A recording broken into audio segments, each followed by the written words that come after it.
नमस्कार दोस्तों, Gurukul of politics यानी कि राजनीति के गुरुकुल में आपका स्वागत है और मैं हूं आपका दोस्त धर्मेंद्र कंवारी। मेरे साथ आपको कुछ जाने पहचाने चेहरे दिख रहे होंगे और ये हरियाणा के वो साथी हैं जिन्होंने 42 दिनों तक आपका नेतृत्व किया और हरियाणा के जो लिपिक साथी हैं उनकी मांगों के साथ को लेकर सरकार से बातचीत की।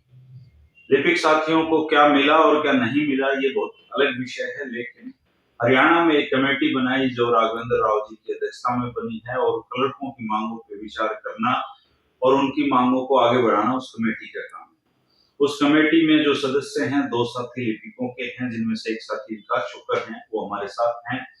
विकास भाई को आप जानते हैं, सुमित इनके साथ है और नेत्रपाल इनके साथ है। ये सारे लिपिक वर्ग के साथी हैं और पिछले काफी दिन से मुझे इस बात की कॉल्स आ रही थी कि मैं पूछूं कि आखिर कमेटी में क्या चल रहा है या सरकार के स्तर पे जो लिपिक साथी हैं वो किस तरह की बातों पे विचार विमर्श वहां पे हो रहा है। अभी तक 3 मीटिंग वहां पे हुई हैं और मेरे ख्याल से लास्ट एक मीटिंग और हो सकती है, जिसकी संभावनाएं भी बहुत कम है क्योंकि ऑलरेडी ये अपनी रिपोर्ट उनको दे चुके हैं। तो आपको भविष्य में क्या कुछ मिल सकता है, क्या संभावनाएं हैं, इन पे हम बातचीत करेंगे। उसके साथ ही मैं बता दूं कि मैं हरिभूमि जो समूह था, जो हरिभूमि टीवी जिस पर आप मुझे देखा करते थे, अब वो नौकरी मैं छोड़ चुका हूँ। आप सब लोग नौकरी में हैं, लेकिन मैं अभी बेरोजगार हूँ। तो ये मेरा नया चैनल है दोस्तों। आगे जो मुलाकातें हैं इस पे होती रहेंगी, इसलिए आप इसको अपना सहयोग और समर्थन दे सकते हैं अगर आपको मुझे मेरी बातें ठीक लगती हैं या आपको लगता है कि मैं सही इंसान हूँ। कैसे हो दोस्तों? बढ़िया सर। ठीक है सर। विकास भाई, अभी तक 3 मीटिंग्स आपकी हुई हैं जी सर। तो मैं जानना चाहूंगा आपसे, क्योंकि आप कमेटी के मेंबर भी हैं। जी पहली मीटिंग में क्या हुआ था? सर, पहली मीटिंग में normal formal hi hello type हुआ था और जो गवर्नमेंट ने 4 मैंडेट दिए थे कि कैडर स्ट्रक्चर, पे स्ट्रक्चर और क्या ड्यूटीज हो सकती हैं, डिले इन प्रमोशन किस कारण से हो रहा है, उन बिंदुओं पर चर्चा हुई थी। तो आगे के लिए ये बताया गया था कि आप किस प्रकार से इन चारों बिंदुओं पर काम करेंगे, आप रिपोर्ट हमें सौंपेंगे। तो पहली मीटिंग सिर्फ 30 मिनट्स की ही हुई थी। Formal meeting? जी ठीक है। फिर उसके बाद दूसरी मीटिंग कब हुई आपकी? उसके बाद दूसरी मीटिंग हमारी 10 तारीख को हुई थी। उसमें हमने हमारी डिटेल रिप्रेजेंटेशन अप्रोक्स 250 पेजेस की थी विद एनेक्सर्स। अच्छा। वो कमेटी चेयरमैन सर को सौंप दी गई थी हमारी तरफ से। तो तब उनको रिपोर्ट दी गई तो उन्हें थोड़ी सी ज्यादा बल्कि लगी ये रिपोर्ट। तो उन्होंने इसको देख करके ये कहा कि ये रिपोर्ट है? जी सर। अच्छा। ये रिपोर्ट दी थी। पूरी रिपोर्ट आपने उनको दी? जी, ये एनेक्सर्स है सर। ठीक है। इसमें क्या है बेसिकली इस रिपोर्ट? इसमें सर हमने कैडर स्ट्रक्चर, पे स्ट्रक्चर, क्या खामियां हैं, किस तरीके से सुधार सकते हैं, लास्ट में मतलब किस प्रकार से क्या आगे फ्यूचर इमर्जिंग टाइम्स के लिए क्या होना चाहिए, तो उनके बारे में पूरा डिटेल है सर इसमें। अच्छा, तो इस रिपोर्ट को उन्होंने पढ़ लिया है या इस रिपोर्ट को पढ़ेंगे, टाइम मांगा है, क्या कर रहे हैं? दूसरी मीटिंग में उन्होंने इस रिपोर्ट को पढ़ने के लिए अप्रोक्स टाइम मांगा सर 15 डेज का। तो उन्होंने मेरे ख्याल से तो पढ़ लीजिए है सर ये। अच्छा। अब उन्होंने डिपार्टमेंट से इंफॉर्मेशन मांगी हुई है जो कि 10 अक्टूबर को मांगी थी कि डिपार्टमेंट बताए कि उन्हें क्या चाहिए, क्या काम करते हैं क्लर्क। तो उन्होंने डिपार्टमेंट से मांगी थी, लेकिन सबसे बड़ी दुविधा इसमें ये रही है सर कि जो हेडक्वार्टर्स है ना, उन्होंने वो लेटर नीचे फॉरवर्ड ही नहीं किया अभी तक। अच्छा, इसलिए आपकी जो डिले हो रहा है इस कारण। ठीक है। विक्रांत भाई जी सर। जब आप लोगों ने ये रिपोर्ट इतनी डिटेल में तैयार करके दे दी तो यहाँ पे ये सवाल खड़ा होता है कि ऐसी कौन सी जानकारियां हैं जो डिपार्टमेंट से उनको मिलनी बाकी है या फिर ये सिर्फ जानबूझ के डिले हो रहा है मामला? ये सर हेडक्वार्टर लेवल पे डिले है, ये फील्ड लेवल से डिले नहीं है। उन्होंने जो रिपोर्ट जहाँ से जारी की थी वो हेडक्वार्टर को जारी की थी। अब आप ये देखो कि हेडक्वार्टर और फील्ड का पूरा प्रमोशन का स्ट्रक्चर और पे स्ट्रक्चर भी कहीं ना कहीं अलग है। और हेडक्वार्टर से जो डिटेल मांगी गई वो ना सौंपने के कारण ये सारे का सारा डिले होने लग रहा है। क्या वो जो जानकारी उन्होंने मांगी वो इसमें नहीं है? ये हमारी तरफ से है, लेकिन वो डिपार्टमेंट के थ्रू भी मांगना चाह रहे थे। वो जानकारियां इसके अंदर हैं, कंप्लीट हैं, जो उन्होंने मांगी है। बहुत सारे दायरे इसके अंदर कवर कर रखे हैं। एक तो ये क्या एक फॉर्मेलिटी के तौर पे नहीं रखा हमने, क्या है इस पे पूरा जोर लगा के पूरा जो ऑल राउंड जो क्लरिकल का वर्ग के अंदर जितने भी काम या समीक्षा जैसे भी हो सकती है, यानी समीक्षा वर्ग को पूरा इसके अंदर हम निचोड़ डाल रहे हैं कि भाई समीक्षा किस प्रकार से हो सकती है एक रिपोर्ट की। तभी चेयरमैन साहब भी रिपोर्ट को देख के हैरान हो गए थे। उन्होंने ये कहा था कि मैं रिटायर हो चुका हूँ, मैंने आज तक 4 पेज 5 पेज राघवेंद्र जी ने कहा। हाँ जी, उन्होंने यही कहा था विकास को और बाकी साथियों को कि हमने 4-5 पेज तक की कोई कमेटी की रिपोर्ट ली है या कोई मेमोरेंडम लिया या कोई समीक्षा देखी है। फर्स्ट टाइम हमने अपनी लाइफ में एक पूरी कंप्लीट जो रिपोर्ट होती है, जैसे कि आप देखते होंगे कोई बजट सौंपता है तो उसी प्रकार से इसको कंप्लीट बनाकर हमने सौंपा है, जिसके अंदर हर चीज को इंक्लूड किया गया है। सुहेल भाई, 2 डिपार्टमेंट ऐसे हैं हरियाणा में जिनमें प्रमोशन नाम की चीज बहुत बड़ी है। उसमें से एक डिपार्टमेंट आपका भी है, हरियाणा रोडवेज, दूसरा है एजुकेशन। तो ये जो रिपोर्ट है, आप लोग चूंकि आंदोलन से शुरुआत से जुड़े हुए, तो क्या इसमें उन दोनों डिपार्टमेंट की जो क्लर्क भाई हैं और जो सोचते हैं कि हमारी डिमांड्स पता नहीं इसमें शामिल की गई है या नहीं की, तो इसमें उनकी क्या स्थिति है इस रिपोर्ट में?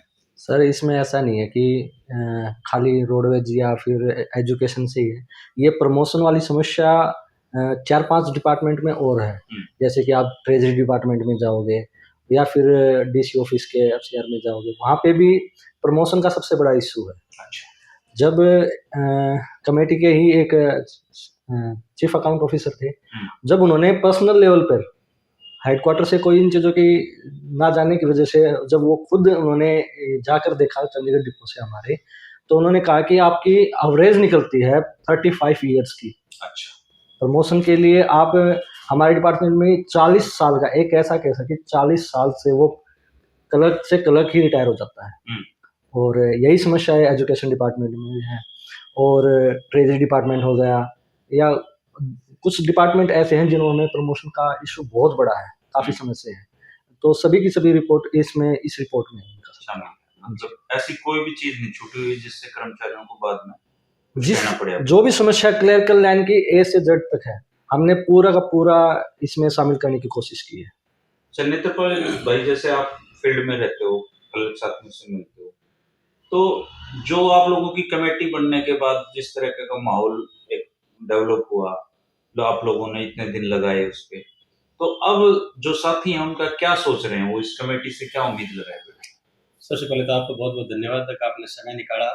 हमारे जो क्लरिकल का कैडर चल रहा था, जिस मुहिम को हम लेकर के चले थे, उसके लिए बहुत बहुत धन्यवाद। जैसे आप पूछ रहे हैं कि जो माहौल हमने बनाया था क्लर्क के लिए, हम पॉजिटिव हैं, अफर्मेटिव है। हमारे सभी क्लर्क के साथी फुली सपोर्ट कर रहे हैं कमेटी का। जो हमारी डिमांड थी 35-400 की, हमने अपनी समीक्षा के तौर पे, जैसे आप दिखा रहे हैं जिस बुकलेट को, वो हमने गवर्नमेंट को प्रेजेंटेशन दी है, स्टडी भी किया है। हमको पॉसिबिलिटी है बहुत ही जल्दी इसका पॉजिटिव रिजल्ट भी आएगा और सरकार हमारी बात को पॉजिटिव लेकर के लागू करेगी। विकास भाई, चूंकि आप कमेटी के मेंबर हो जी सर, तो आप लोग सारा दिन ऑफिसर के साथ ही रहते हो, बेशक चाहे आईएएस है, आईपीएस है, कहीं ना कहीं आप लोगों की ड्यूटी उनके साथ ही रहती है। जी सर। तो एक माइंड सेट होता है बंदे का ना, जो समझ में आ जाता है, पकड़ में आ जाता है उस चीज का। चूंकि राघवेंद्र जी हो, पीके दास जी हो, ये वो हरियाणा के वो ऑफिसर हैं जो बहुत घुटे हुए ऑफिसर है ना, जिन्होंने सारी उम्र इस काम में लगा दी। तो आप लोग जब उनसे मुलाकात करते थे, उनका माइंड सेट किस तरह का आपको लगा? सर, एक 9 फरवरी 2023 को एक स्पीकिंग ऑर्डर पास किया था सर एफडी ने कि क्लर्क के सिर्फ ये 3 काम है। तब मैंने दूसरी मीटिंग में कहा था, सर क्या आप ये मानते हैं कि सच में हमारे ये 3 काम है? तब पीके दास सर ने ये कहा था कि नहीं, इससे ज्यादा ही है काम, मुझे पता है कि मैं फील्ड में रहा हूँ, डीसी ऑफिस में रहा हूँ, ये 3 काम तो है नहीं। सर फिर आप ये एफडी ने ये लेटर जारी कर दिया, तो पीके दास सर ने ये कहा था कि इसको वापस करा देते हैं। तो इन्होंने खुद ने माना है कि ये 3 काम नहीं करते, बहुत ज्यादा काम है और टेक्निकलिटी आ गई है, तो काम बढ़ ही गया है। मैनुअल भी करना है, मैनुअल के बाद उसे ऑनलाइन भी करना है, काम डबल ही हो गया है। तो ये चीज उन्होंने खुद ने मानी। पहली मीटिंग 30 मिनट्स की, दूसरी मीटिंग आप लोगों की 130, तीसरी मीटिंग में सर 3 ग्रुप गए थे। अच्छा, और साथी भी शामिल हुए हैं दूसरी एसोसिएशन थी। अच्छा, उन्होंने भी अपनी कोई रिप्रेजेंटेशन दी है? जी सर, उन्होंने भी रिप्रेजेंटेशन। तो आप क्या मानते हैं कि उनकी रिप्रेजेंटेशन आप लोगों की हेल्प भी करेगी इसमें? जी सर, जी। कोई उसमें कोई विरोधाभास तो नहीं है विक्रांत भाई उनके साथ? आप नहीं, किसी के साथ कर्मचारी हित के लिए जो भी हैं, वैसे तो ऐसी कोई चीज नहीं है जो इसके अंदर शामिल ना की गई और उसके बाद किसी को उस चीज को पेश किया गया हो, वो अपनी मर्जी से है भाई, वो कर सकते हैं। वो भी अपने कर्मचारी नेता हैं और कर्मचारियों के लिए आवाज उठाते हैं। और हमने हमारी इसके अंदर ऐसा कोई विभाग या ऐसी कोई रिपोर्ट नहीं छोड़ी कि किसी को कोई आवश्यकता पड़ती, लेकिन फिर भी कर रहे हैं तो ये ठीक है, आप कोई लोगों को दिक्कत ठीक लगता है, कोई दिक्कत नहीं हमें कोई दिक्कत नहीं है, हम तो पॉजिटिव हैं। बाकी कमेटी के जो चेयरमैन हैं और बाकी वो हैं अपने बाकी जो पीके दास जी हैं और अपने जो पंकज जी हैं, ईमानदारी से अगर इस रिपोर्ट की समीक्षा कर देंगे तो क्लैरिकल का हित हो जाएगा। हम ये कह सकते हैं, ये इस पे हम 100% कॉन्फिडेंट है कि आप लोगों की अगर रिपोर्ट को वो पढ़ भी लेंगे ढंग हाँ, से तो कुछ ना कुछ मतलब लिपिकों को मिलेगा इसमें।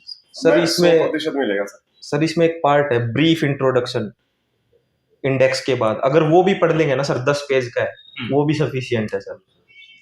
तो इस रिपोर्ट को आप कितने लोगों ने तैयार किया है, कितने दिन लगे? वैसे तो सर ये फील्ड से लेकर और बाकी जितने भी अपने डिस्ट्रिक्ट के प्रेसिडेंट और डिस्ट्रिक्ट की बॉडी है और जितने भी डिपार्टमेंट के अपने साथी हैं जो किसी पद पर नहीं है लेकिन फिर भी वो, उनके बाद एक हमारा ग्रुप बना था जो समीक्षा ग्रुप था, उनके बाद इनका सिलेक्शन हुआ था 3-4 साथियों का, और उसके बाद उन सब की मेहनत है।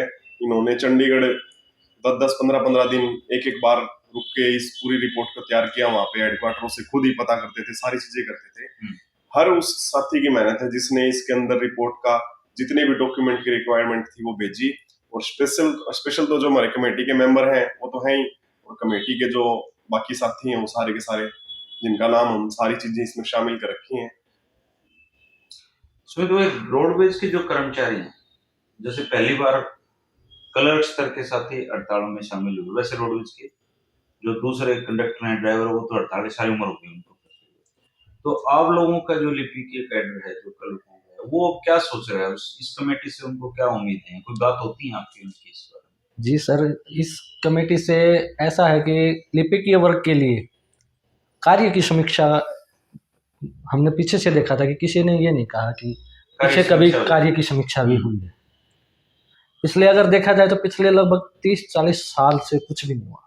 जो एफडी का लेटर था उन्होंने भी क्लियर किया कि पहले ऐसा हुआ करता था, लेकिन उसके बाद जैसे जैसे समय बदलता गया, काम बढ़ता गया, फील्ड में काम ज़्यादा होता गया।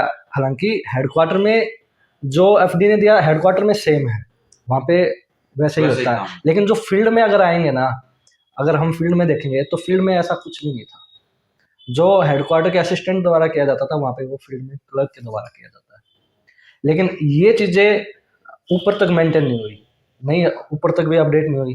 लेकिन अब जो ये कार्य की समीक्षा हुई है, चाहे वहाँ के पीके दास द्वारा खुद माना गया है कि ये चीज़ें हो रही हैं कि क्लर्क इतना काम कर रहा है, तो ये सेटिस्फैक्ट्री है कि हमारे कार्य की समीक्षा हो रही है। अब हम पैसे किस चीज़ के लिए, बेसिक किस चीज़ के लिए थी कि हमारी मेन लड़ाई थी हमारी कार्य की समीक्षा वो हो रही है इसमें। वो हो रही है, और उसी के अकॉर्डिंग वो खुद भी मान रहे हैं कि आपका कम है।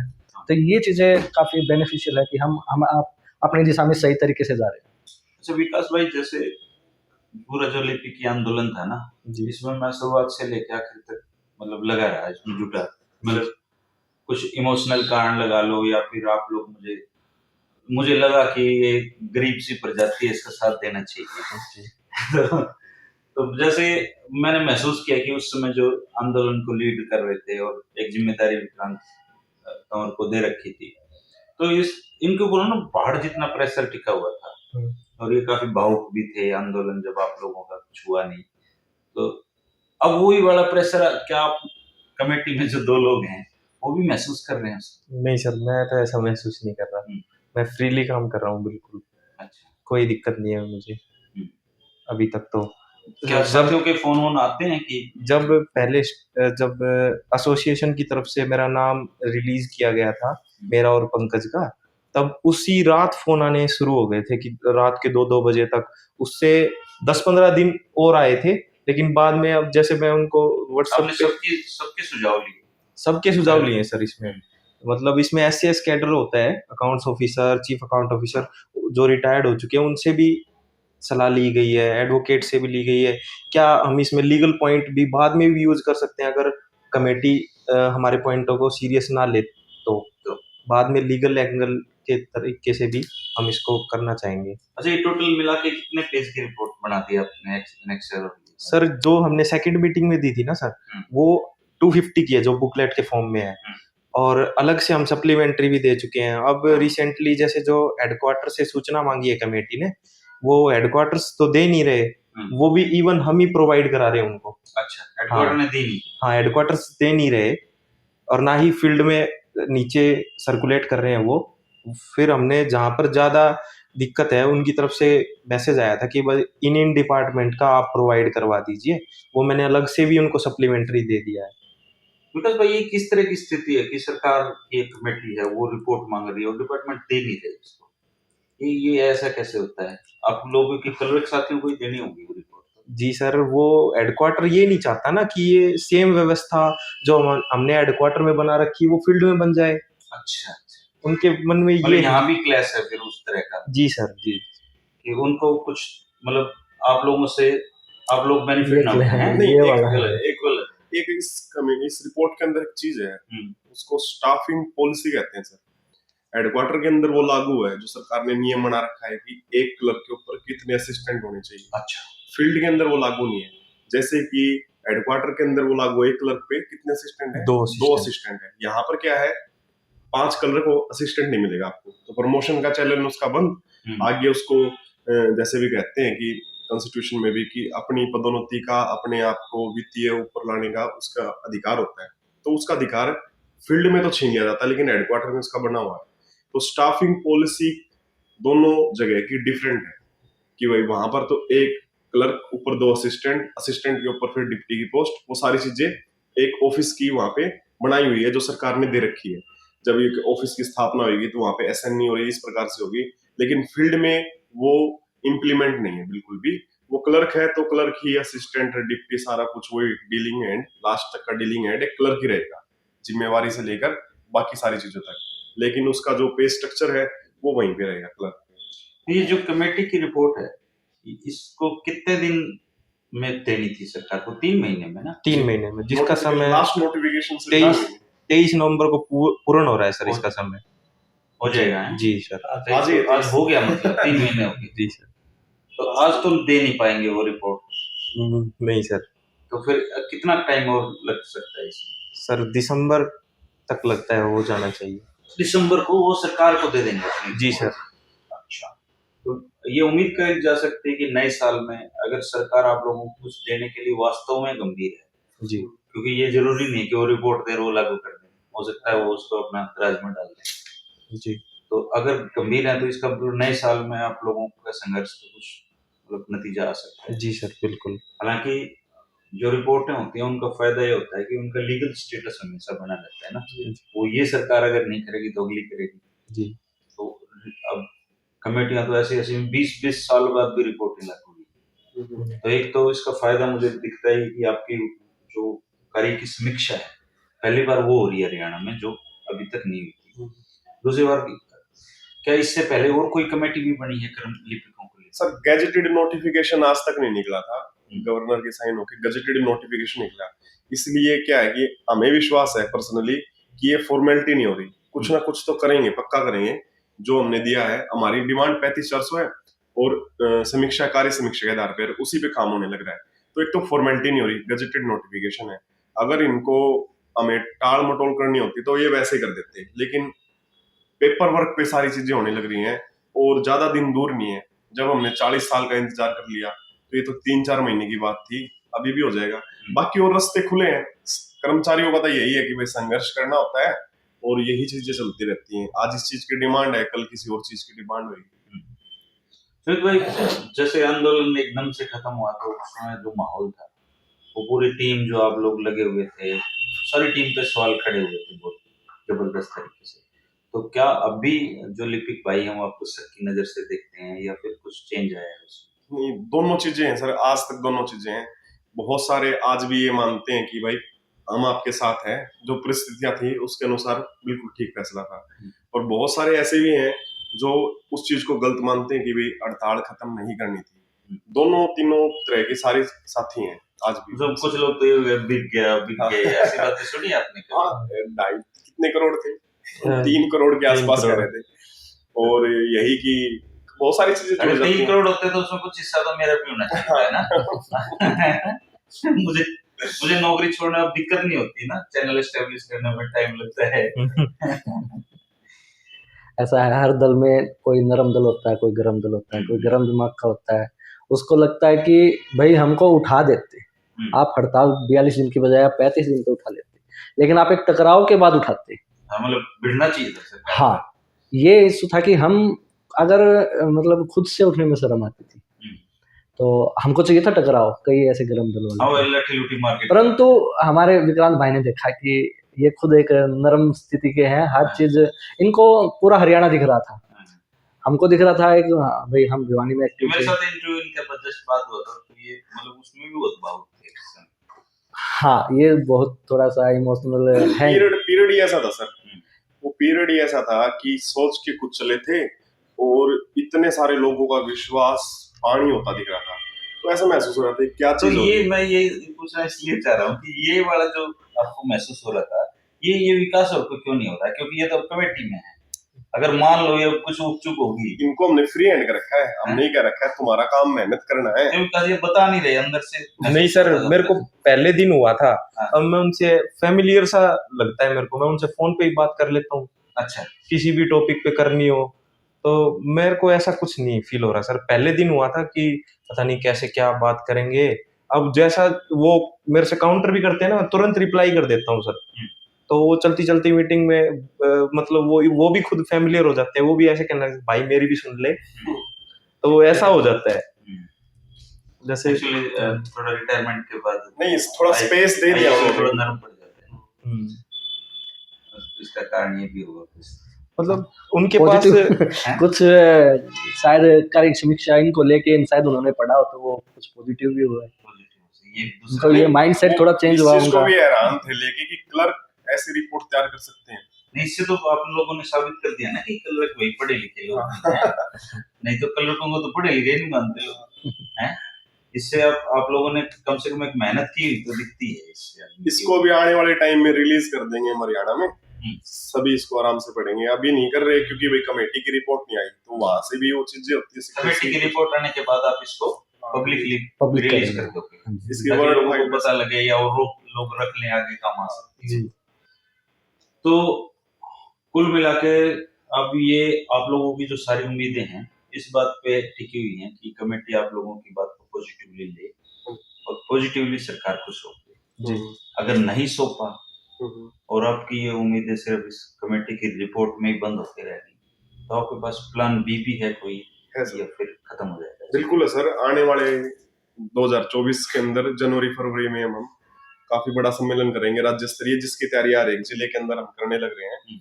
और मैंने जैसे आपको बताया था कि वे कर्मचारियों का यही रहता है कि संघर्ष, तो उसी रास्ते पे सारे जिले तैयार हैं, सारे साथी तैयार हैं, क्योंकि अपनी जायज डिमांड को कमेटी के थ्रू हो चाहे संघर्ष के थ्रू हो, हर उस तरीके से हम सरकार तक पहुंचाएंगे। बाकी सरकार के ऊपर है कि भाई अगर मान लेंगे तो बात ठीक है, नहीं तो वही संघर्ष का रास्ता है ही हमारे पास। चलो एक चीज तो हुई कि आप लोग कम से कम इकट्ठे तो हुए।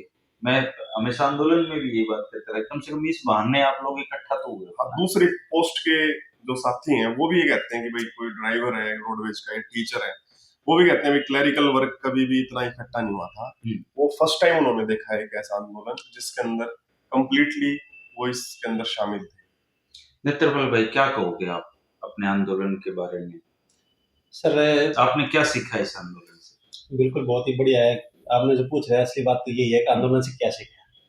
जैसे कि प्रधान जी ने बताया कि क्लरिकल वर्क पहली बार ऐसा आ रहा है। जब हमने ये टेबल तैयार कर रहे थे 1967 से लेकर के 87 में, जब हम ड्रास्टिकली नीचे जाने लगे और आज करीब 40 साल के आसपास हम ये देख रहे हैं कि क्लरिकल वर्क को बिल्कुल ही निम्न स्तर का बना दिया गया है। उससे पहले जितना भी इक्विवेलेंट था जेबीटी का, रेंजर का, जितना दूसरी पोस्टें थी, तब ये हमारे राज्य प्रधान विक्रांत जी का और हमारे उस टाइम के जो महासचिव थे अश्विनी का, इन साथियों ने देखा कि ये दारोगा पोस्टिंग था पहला, तो देखते तो कुछ बचता ही नहीं था।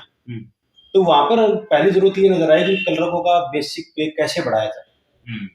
तो अंकुर था, इन्होंने प्लानिंग किया, हम बैठे, आज से 3 साल पहले की बात बता रहे हैं, फर्स्ट टाइम मीटिंग गया तो उस टाइम मेरे ख्याल से 17 या 18 कैंडिडेट थे, पूरा हरियाणा के आए थे, और वहाँ से फॉर्मेशन स्टार्ट हुआ।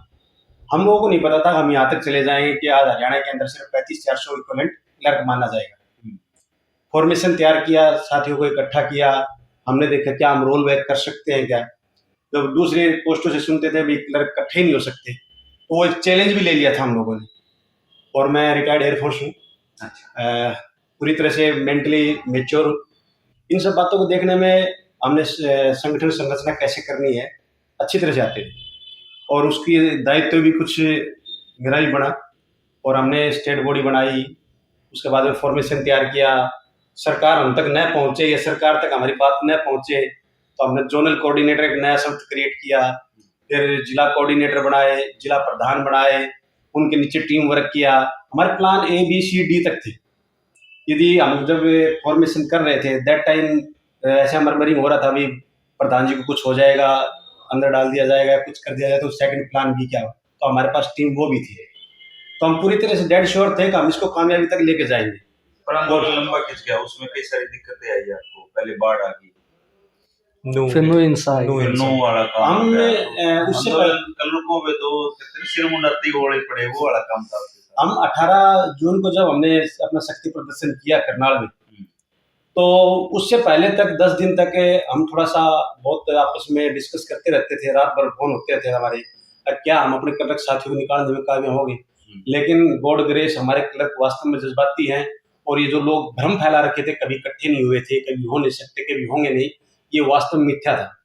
हमारी एक कॉल के ऊपर 18 बैच के बच्चे हैं सारे हम लोग, हमारे जितने भी सीनियर साथी थे, असिस्टेंट सुप्रीडेंट, सभी ने अपनी कुर्सियां छोड़ करके उस हमारा 18 जून के प्रदर्शन में भाग लिया, और जबरदस्त तरीके से ऑलमोस्ट, यदि मैं गलत नहीं हुई तो 20 से 25 हजार लोगों को हमने करनाल के अंदर इकट्ठा किया।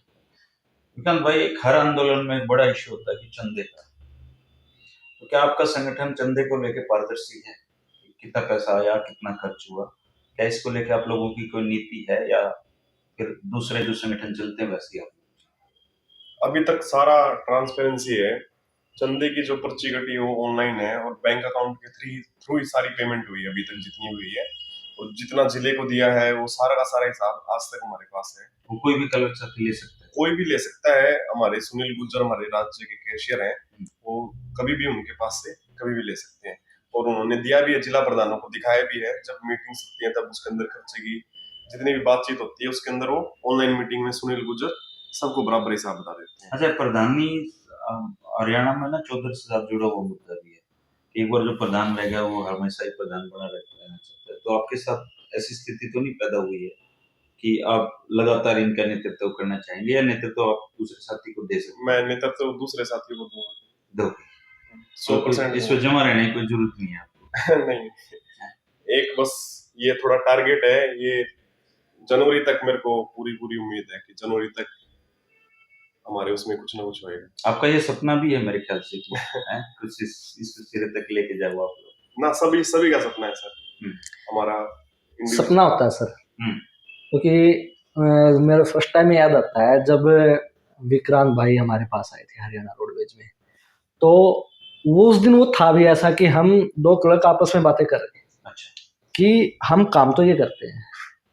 तब तक हमको पता था कि हमारे ऊपर एक ऐसा लेटर है कि क्लर्क खाली FD का लेटर आने से पहले हमको पता था कि ये डायरी डिस्पैच है, तो हम आपस में ऐसे बात करें कि डायरी डिस्पैच तो कहाँ यार, कितना काम करना पड़ता है, और इस सैलरी में तो काम भी नहीं चलता। 19,900 क्या है, 19,900 कितना, कुछ रिस्पॉन्सिबिलिटी इतनी है कि कुछ हो जाए तो नीचे जाके क्लर्क पे ही मार पड़ती है, क्लैरिकल मिस्टेक से काम नहीं चलता, उसको कुछ ना कुछ प्रसाद मिलता है।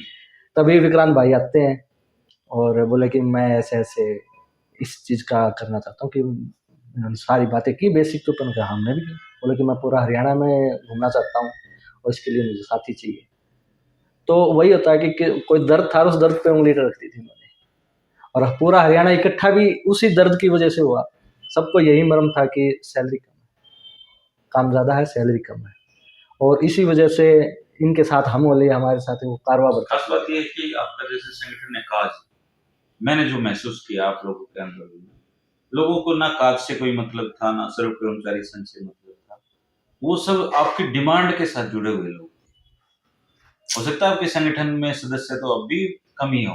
आंदोलन में सबसे ज्यादा सदस्य बढ़े थे हमारे, लगभग 60% सदस्य आंदोलन के दौरान ही दौरान बढ़े। ही बढ़े, नहीं तो पहले तो संगठन के स्तर पे तो आप एक थोड़ी ही संख्या में थे। अभी करीब करीब 7,000 प्लस हमारे कैंडिडेट। अच्छा, 7,000 के करीब आपके। चलो, मैं तो उम्मीद करूंगा आप लोगों को नए साल में डॉक्टर साहब कोई तोहफा दें, आपकी डिमांड पूरी हो जाए, और आप विकास और पंकज के ऊपर अब ये जिम्मेदारी है कि आप लोगों का सटीक प्रतिनिधित्व करेंगे, हैं? लेकिन गालियां बहुत पड़ेंगी अगर कुछ हुआ नहीं तो। ये हैं? हिस्सा है जी तो कर्मचारी नेता का, या जो आगे वो ऐसा है करता है जी, उसका। अगर ये पार्ट साफ होता भी निकल जाएंगे ना तो दिला भी देंगे, गालियां देने वाले तो फिर भी गाली देंगे। किसी ने सोचा नहीं था सेल्फलेस होके आए हो यहाँ पे। ये है कि हमको लाइमलाइट में नहीं आना, हमको क्रेडिट नहीं चाहिए। कई ऐसे, अब भी ऐसे संगठन में ऐसे हैं जो नाम भी नहीं पता लेकिन वो बहुत काम कर रहे हैं। हाँ, उनके पास कोई पद भी नहीं है। जब एक छत बनती है तो बहुत सारे पिलर होते हैं, जमीन के अंदर भी बहुत सारी अपने नींव बहुत मजबूत है, नीम की ईंटों का किसी को पता नहीं होता। इसमें सबसे बड़ी बात क्या थी जी, जैसे पहले बताया था कि जो संगठन बढ़ना ये गॉड ग्रेस था पूरा। इससे पहले भी हमारे सीनियर साथी रहे, सुप्रिटेंडेंट रहे, रिटायर भी हो गए। हमें भी बड़ा प्राउड फील होता था उस टाइम पे जब हमारे पुराने साथी जो आज से 20 साल पहले रिटायर हो गए और वो बुजुर्ग एज के अंदर जब हमारे धरने प्रदर्शन पे आते थे तो वो इतने खुश होते थे कि जो हम करना चाहते थे वो नहीं कर पाए और आप युवा वर्ग ने उस चीज को करके दिखाया। ये बहुत ही बड़ी बात थी। विक्रांत भाई, मेरे ख्याल से वो जो सारे सवाल थे उन्हें कंप्लीट हो चुके हैं, और मैं उम्मीद करता हूँ कि आप लोगों की डिमांड नए साल में जरूर पूरी हो, और क्लर्क साथियों को जितना सहयोग में कर पाया उतना करते रहेंगे। आपकी कमेटी की रिपोर्ट पे जो कुछ भी होगा और आगे भी जो कुछ होगा, मैं कोशिश करूंगा कि अपने इस नए चैनल के माध्यम से आप लोगों से जुड़ा रहूं, और आप लोग भी अपने क्लर्क भाइयों को ये जरूर कहना कि मेरे चैनल को सब्सक्राइब करें, सहयोग करें। सभी भाई जानते हैं कि भाई हमारे आंदोलन में प्रमुख रूप से भाई साहब ने कितना हरिभूमि के जब चैनल उनका था, और अब तो दूसरा चैनल है गुरुकुल पॉलिटिक्स, उसमें सभी भाई तो सभी ने सब्सक्राइब कर रखा है जी, हमने शेयर कर दिया था उसी टाइम। बाकी हमारा जो काम है ये सामूहिक रूप का काम है। ये मैं हर एक साथी को कहना चाहूंगा कि सामूहिक रूप का जो काम है उसमें इंडिविजुअल आदमी का बहुत ज्यादा इम्पैक्ट नहीं पड़ता। इसलिए जो भी चीज हो आगे आने वाले टाइम में, महीने में, 2 महीने में, भविष्य के अंदर पता नहीं भाई क्या चीज क्या रहेगी, कहाँ पर क्या चीजें जाएंगी। जो पीछे सामना किया था वैसी स्थिति या उससे अच्छी स्थिति या उससे बहुत बुरी स्थिति कुछ भी हो सकती है। तो ये सामूहिक काम है, इसमें किसी इंडिविजुअल आदमी के फोर्स से काम नहीं हो सकता। इसलिए आप सबकी सहभागिता है, और आप जो पेशेंस इतने सालों से रख रहे थे, अभी कुछ महीने की बात है, कुछ महीने तक, कुछ दिनों की बात है, वो रखें, पेशेंस रखो है। हाँ साथियों, पेशेंस रखिए, और फिर एक मुलाकात जरूर कमेटी की रिपोर्ट आते ही। वैसे इन लोगों से अलावा भी मैंने आपकी जो कमेटी में जो ऑफिसर शामिल हैं, पीके दास जी, राघवेंद्र जी, अपन जी, उन सब पे नजरें बनाई हुई हैं, और बहुत बार आंदोलन में ऐसा होता था कि आप लोगों की रिपोर्ट आपसे भी ज्यादा मुझे भी पता होता है। ये तो पता है। हम भी शक करते थे कि कौन बताता है। ऐसा है, हमारे जो लिपि के वर्क था वो आपकी वीडियो को जरूर देखता है और बहुत सेटिस्फाई भी होता था। मुझे बहुत सारे साथी लिपि के ऐसे मिलते हैं, और मुझे 1-2 बार जैसे किसी ऑफिस में काम पड़ा है तो मुझे है ना जरूरत भी नहीं होती वहाँ कुछ कहने की, भी अपने आप होके आ जाता है काम। आपका तो फेस, कलर साथियों का तो मैं एक उनका ये समझिए उनका प्रतिनिधित्व करता हूँ पत्रकार के तौर पे। चलो, मैं आपको शुभकामनाएं देता हूँ दोस्तों कि आपकी डिमांड जल्दी पूरी हो और आपको नए साल में एक खुशी में बड़ा तोहफा मिले, और नहीं तो फिर संघर्ष के रास्ते तो आप लोगों के हाथ में ही हैं, और मिलते रहेंगे, मुलाकातें होती रहेंगी। अब मुलाकातों का माध्यम ये चैनल है, तो इस चैनल को आप सब्सक्राइब कर लें। अगर कोई आप ऐसा सवाल पूछना चाहते हैं जो मैं नहीं पूछ पाया, जो रह गया, तो नेक्स्ट मीटिंग में मैं उसको शामिल कर दूंगा। आप इसमें कमेंट कर सकते हैं, पूछ सकते हैं। शुक्रिया आप लोग आए और बात की आपसे। आपको आपके गुरुकुल ऑफ पॉलिटिक्स चैनल के लिए बहुत बहुत बधाई और शुभकामनाएं। और हम लिपि के वर्क से गुजारिश करेंगे कि आप जितने भी आपके साथी हैं, यूट्यूब चैनल है इनका गुरुकुल ऑफ पॉलिटिक्स, तो आप इनको लाइक कीजिए, सब्सक्राइब कीजिए, और बेल आइकन है वो भी दबाइए। और मोदी जी भी कहते हैं कि उनके चैनल को हमारे लाइक करो, सब्सक्राइब मेरे करो, पास ये मोदी हैं। और हर चीज को शेयर करो। शुक्रिया, नमस्कार, थैंक यू। धन्यवाद। चलिए।